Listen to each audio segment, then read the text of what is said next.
Agora a gente vai ver a mobilidade de dorsiflexão do tornozelo em cadeia cinética fechada, com o pé apoiado no solo. Essa é uma mecânica muito semelhante com a corrida e a gente vê ou mobilidade do tornozelo a nível articular, mas também pode ser a mobilidade, ou melhor, a flexibilidade do sólio, que é aquele grupo muscular bem importante, como vocês já notaram em todos os slides que eu fui passando. A gente pode usar um inclinômetro digital, isso no celular tem no próprio aplicativo de medidas do iPhone, por exemplo, como pode ser utilizado algum app específico. Já posicionei o Cauê, a nossa intenção é que ele faça um movimento de dorsiflexão, mantendo o joelho em linha reta, então não pode entrar a articulação do joelho, e não pode perder o contato do tornozelo, do calcanhar, desculpa, em relação ao solo. O calcanhar de trás pode tirar um pouco sem problema, e o quadril também não pode rodar.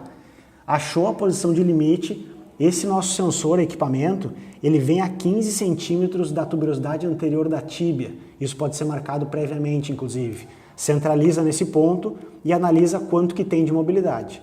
No caso dele, ele tem quase 44 graus de movimento desse tornozelo. Pode voltar.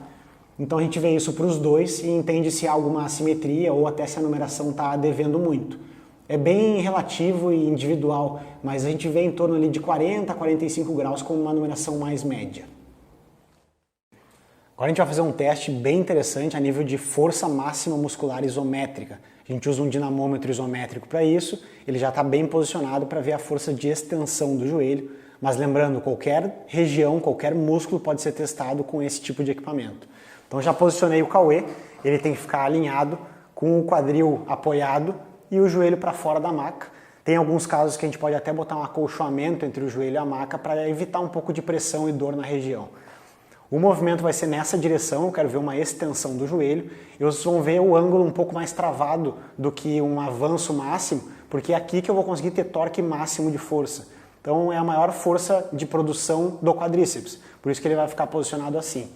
Postura da coluna, tem alguns que usam o apoio na maca e tem alguns que usam o apoio ou nos ombros ou até na cintura, com um cinto travando. Qualquer uma das formas pode ajudar, esse a gente tende a roubar um pouco mais, mas a grande questão é a gente fazer isso de uma forma sistemática e mantida. Então fez assim, repete sempre assim para criar não só o banco de dados, mas uma avaliação e uma reavaliação mais fiel. Então mantém a posição, pode fazer a força para avançar, e a gente vai solicitar a força máxima dele. A gente pode e deve ir incentivando isso, pode fazer força, força, força, vamos, até o número continuar levando, ganhando, a gente mantém esse tipo de estímulo. Aí pode descer. Vocês vão ver aí na tela o quantos quilos ele conseguiu produzir de força e se coleta de 2 a 3 repetições, podendo descansar de 10 a 30 segundos entre as séries. De novo, a gente quer ver uma perna e comparar com a outra. Agora com aquele mesmo inclinômetro digital do tornozelo, a gente vai olhar a flexibilidade de joelho, tanto em extensão quanto flexão. É interessante marcar, assim como eu comentei anteriormente, 15 centímetros da tuberosidade anterior da tíbia, para usar isso como referência da posição do celular. Então o primeiro vai ser um paciente a 90 graus de flexão do joelho, pode segurar por trás das pernas. A intenção é que ele não faça uma flexão excessiva e sim só mantenha a perna assim. E tem duas formas de avaliar esse tipo de mobilidade, que é tanto ativamente, então pode fazer esse movimento de esticar até sentir que travou. É bom fazer umas para soltar, pode relaxar, e agora pode ir de novo. E aí depois faz uma valendo, em torno de 2 ou 3 repetições é uma boa. Acha o ponto que foi marcado e encontra a mobilidade de extensão do joelho. Pode relaxar. Então esse foi ativo, também pode ser passivamente, deixa bem relaxada a canela. E eu faço o movimento até sentir esse bloqueio mais importante e eu busco a mesma informação. Então, no caso, ele tem muito menos mobilidade passiva do que ativa, o que é bem esperado.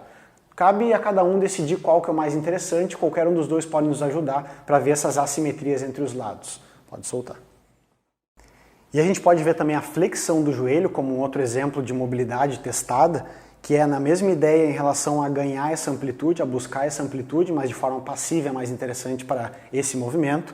Pode inclusive ser colocado um cinto como estabilizador da coluna e principalmente a nível um pouco mais baixo, a nível sacral, porque senão a pessoa pode compensar com rotações ou até com elevação do quadril.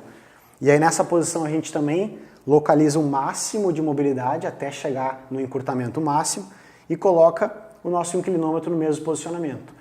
Esse só tem que cuidar o seguinte, ó. Então aqui ele tem 48 graus desse movimento, Só que eu já a partir de 90, eu tenho que aumentar os 48, então no caso são 138 graus. Mesma ideia de fazer comparativo entre as pernas é bem interessante.